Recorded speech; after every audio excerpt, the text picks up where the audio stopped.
కల్లూరు మండలం చిన్నకోరుకొండ గ్రామం రెడ్డి అంజయ్య గారు Khammam Balaji Venkataramana seeds and pesticides నుంచి శ్రీ సాయి హైబ్రిడ్ సీడ్స్ వారి లింగానైన్ తేవడం జరిగింది.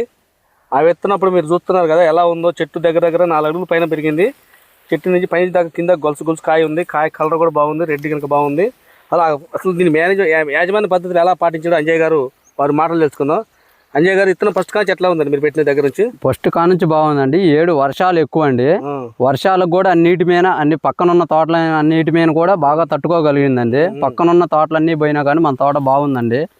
అదే వాస్తవానికైతే వర్షాలు ఎక్కువయ్యి తోటలు ఖరాబ్ అయిపోయినాయండి. మన తోట వరకు బాగుందండి. ఇంకా కాతాపోత మీద కూడా ఉంది. కాతాపోత మీద ఉంది ఇత్తనం. వాస్తవానికైతే ఈ సంవత్సరం ఎక్కువ ఏం జబ్బులు వచ్చింది తోటలు, మిరప తోటలకి?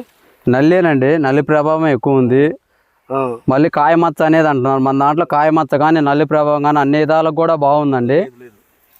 అది కాకుండా చెట్టు కూడా కింద ఏ సైజు పైన కూడా పైనుంచి కింద దాకా ఒకటే సైజు మీద ఉందండి. దగ్గర కనుపులు. కాయ కూడా ఇప్పుడు ఇది డ్రై అయిన కాయ. కాయ అంటే కింద ఎట్లా ఉంది, అది దగ్గర 4 అంగుళాల పైన ఉంది.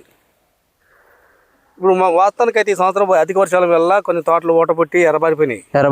కానీ ఈ విత్తనం వాటికి కూడా తట్టుకొని అన్ని విధాలుగా వాతావరణాన్ని తట్టుకొని బాగా కాసిందండి. ఇది ఫిబ్రవరి 23వ తారీఖు. తోట గ్రీన్నెస్, పచ్చదనం, వాళ్ళ పైన కొసలు ఈగురు, ఇప్పుడు వాళ్ళ పూత పింతో సమానంగా ఉంది. సమానంగా ఉంది. ఇప్పుడు దగ్గర 5 అడుగులు ఇది తోట పెరిగింది. నా హైట్ ఉందండి. 5 అడుగులు పెరిగింది.